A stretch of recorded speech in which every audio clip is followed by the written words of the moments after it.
Dominion has machines that you don't know.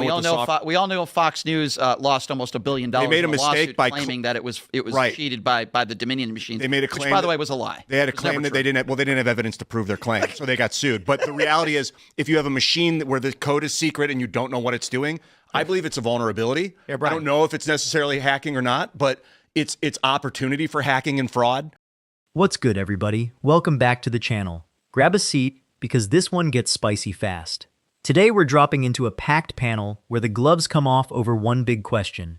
How much should we actually trust the way this country runs its elections? You've got one side defending the system with receipts and hard numbers, and the other side pushing back on voting machines, the popular vote, and whether immigration agents belong anywhere near a polling place.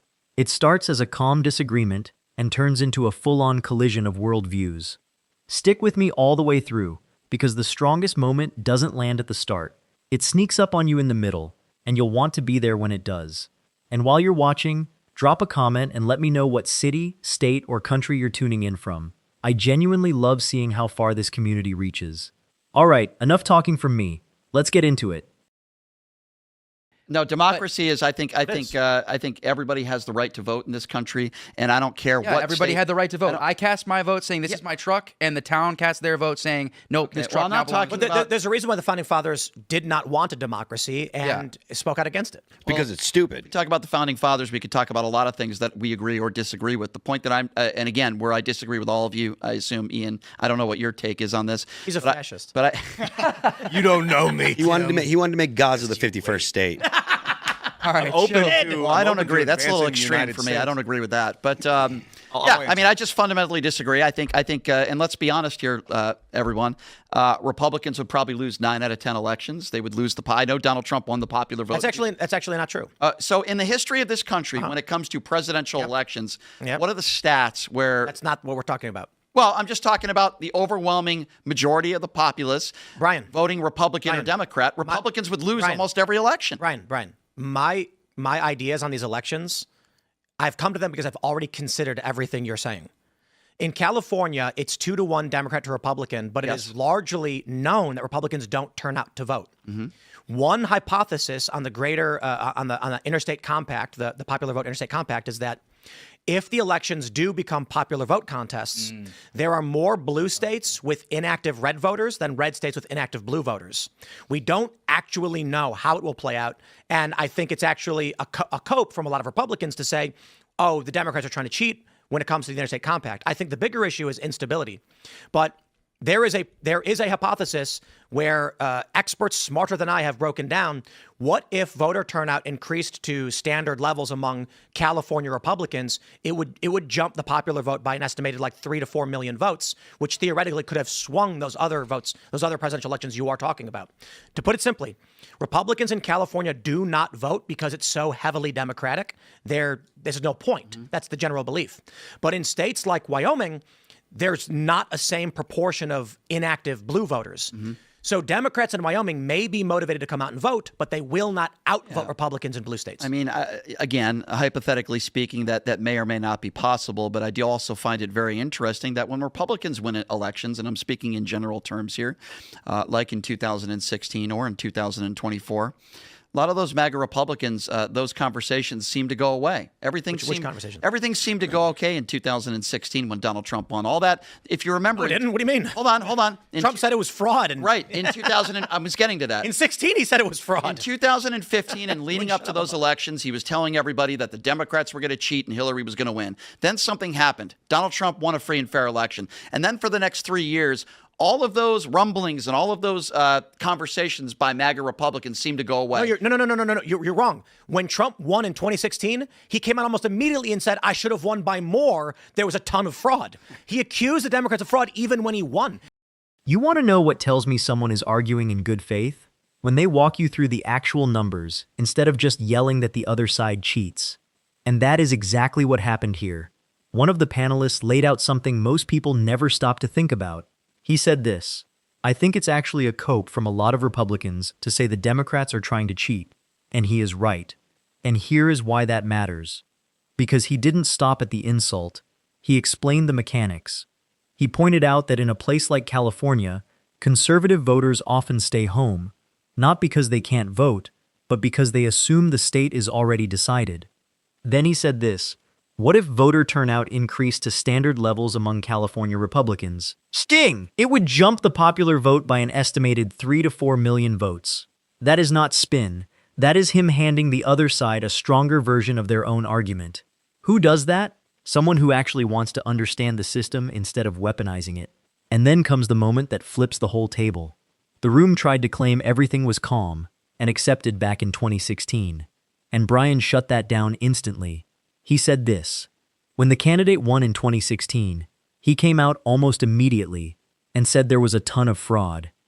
He accused the other side of fraud even when he won. Sit with that. He won. And he still screamed fraud. That is the part people gloss over. You cannot claim the system is rigged only when you lose.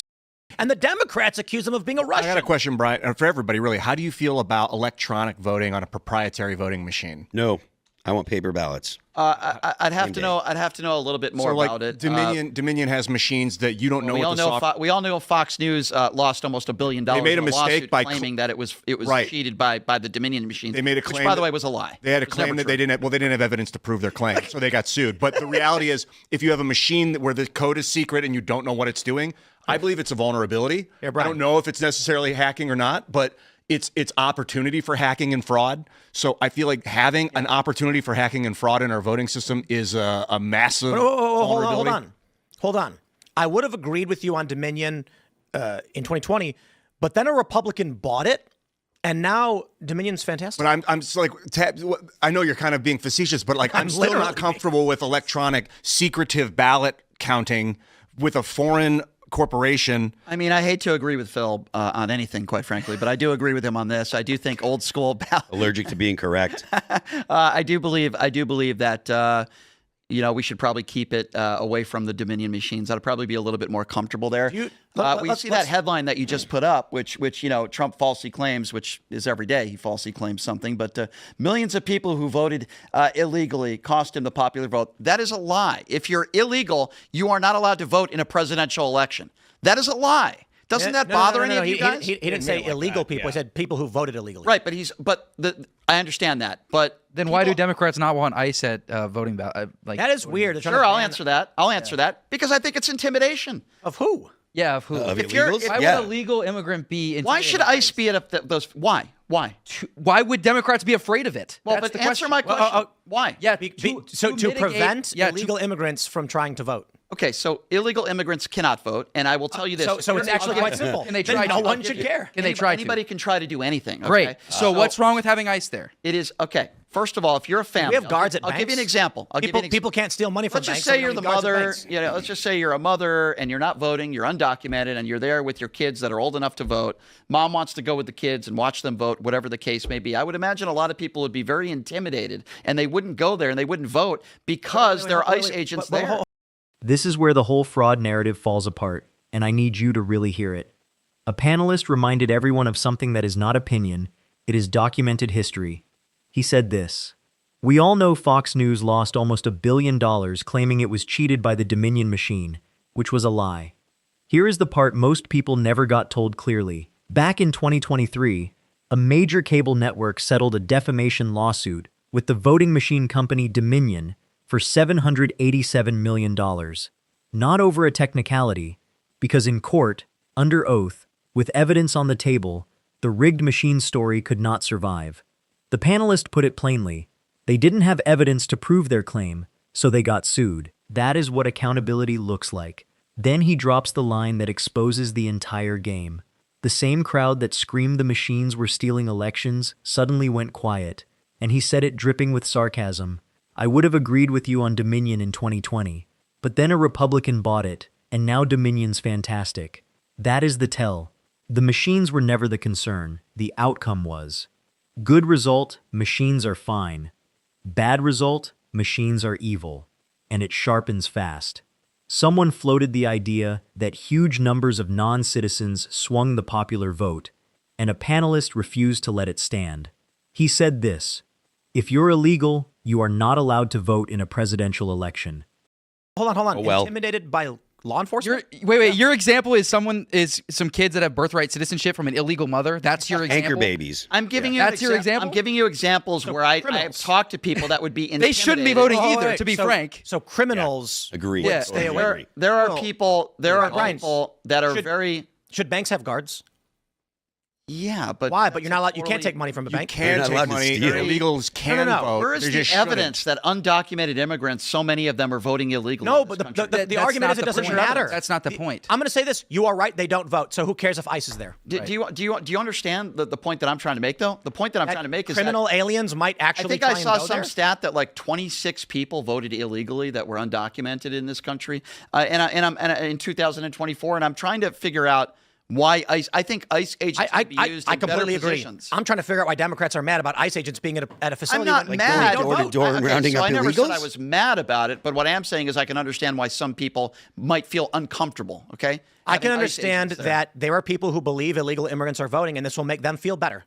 And I think the feelings of maybe these people are stupid, but if it makes them feel better, then what's the harm? Okay, so I'll tell you what the harm is. Don't you think those ICE agents could be used in other areas in better ways to be serving this country and doing what they're doing than be Oh, standing maybe around door to all door day? raids.